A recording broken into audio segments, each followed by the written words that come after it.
Bonsoir chers élèves et bienvenue pour une nouvelle vidéo. Cette fois-ci, c'est une leçon pour les élèves de la deuxième année qui ont suivi le parcours français. Comme vous le voyez, c'est l'ordre et opération comme leçon. Je commence par la première partie. Regardez, comparaison des nombres relatifs. Alors, la première propriété dit que soit A et B, deux nombres relatifs. Pour comparer deux nombres, on peut étudier le signe de leur différence. C'est-à-dire, si vous calculez la différence de deux nombres tels que A moins B soit supérieur ou égal à 0, alors ça veut dire que le premier nombre A sera supérieur au deuxième nombre B. Et de la même façon, si vous calculez A moins B et vous trouvez que la différence, le résultat de la différence est inférieur ou égal à 0, alors le résultat dit que le premier nombre A sera inférieur ou égal au deuxième nombre B. C'est-à-dire qu'on conserve le symbole utilisé. Donc le résultat positif, on utilise le symbole supérieur ou égal à 0, d'où le premier nombre A est supérieur ou égal au deuxième nombre B. De la même façon, si le résultat cette fois-ci est négatif, on utilise le symbole inférieur ou égal à 0. Et on dit que le premier nombre A sera inférieur ou égal au deuxième nombre B. On prend un petit exemple, regardez. Vous comparez les deux nombres 2 sur 5 et 7. Donc pour comparer ces deux nombres, il suffit de calculer leur différence. C'est ça la règle. On doit calculer 1 moins B. Et pour calculer, on a besoin de réduire au même dénominateur. Regardez. 2 sur 5 moins 7, ça fait 2 sur 5 moins 35 sur 7, sur 5, après avoir réduit au même dénominateur. Là, on va calculer la soustraction des deux numérateurs, 2 moins 35, ça va faire moins 33 sur 35. Et voici le résultat. Le résultat de la différence. Et ici même, on doit dire, est-ce que le résultat est négatif ou bien positif? Donc, regardez. Si le résultat est négatif, on utilise le symbole inférieur ou égal à 0. Et puisque le résultat est négatif, le résultat de la comparaison, c'est que le premier nombre 2 sur 5 de la différence sera inférieur au deuxième nombre 7 de la différence. Comme résultat, 2 sur 5 est inférieur ou égal à 7.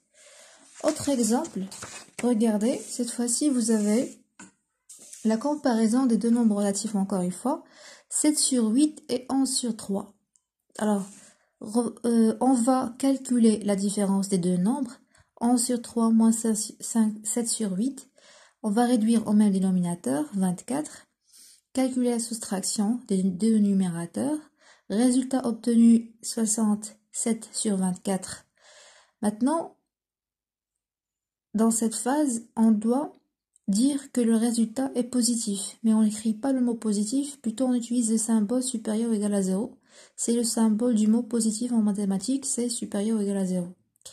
Et donc, puisque le résultat est positif, d'après la propriété précédente, ça veut dire que le premier nombre de la différence, 11 sur 3, sera supérieur ou égal au deuxième nombre de la différence, 7 sur 8, d'où le résultat. Et là, on a fait la comparaison. Donc, il y a 3 étapes pour faire la comparaison entre deux nombres. Première étape, c'est calculer la différence. Deuxième étape, c'est de dire le résultat est-il positif ou négatif avec un symbole. Là, par exemple, le résultat est positif, on met le symbole supérieur ou égal à 0. Troisième étape et dernière étape, ce symbole, on va le réutiliser pour dire que le premier nombre 11 sur 3, du même symbole, regardez, le même symbole utilisé sera supérieur ou égal à 7 sur 8. J'aimerais bien rajouter quelques notations pour bien maîtriser la différence entre le symbole strictement inférieur et le symbole inférieur ou égal. Regardez. Si on dit par exemple A inférieur ou égal à B, c'est une inégalité, et on dit A inférieur strictement à B. On dit A est strictement inférieur à B. Cela veut dire que A sera toujours inférieur à B et évidemment A sera différent de ce point B. Il n'y a pas de possibilité d'égalité car A est inférieur strictement à B. Or, le deuxième symbole, regardez, A inférieur ou égal à B, cela veut dire que A est nécessairement inférieur à B ou il y a une autre possibilité, c'est que A soit égal à B. Regardez, c'est différent parce que dans le premier cas, on a A strictement inférieur à B, donc A sera toujours différent de B, alors que dans le deuxième cas, oui, A est inférieur à B, mais regardez où A est égal à B. Donc, il y a une possibilité là que A soit égal à B. Et on dit que A est inférieur ou égal à B. Voilà. Donc, on dit que A et B, deux nombres relatifs. L'écriture A supérieur égal à B et A inférieur égal à B sont des inégalités, telles que A et B sont les deux membres de cette inégalité.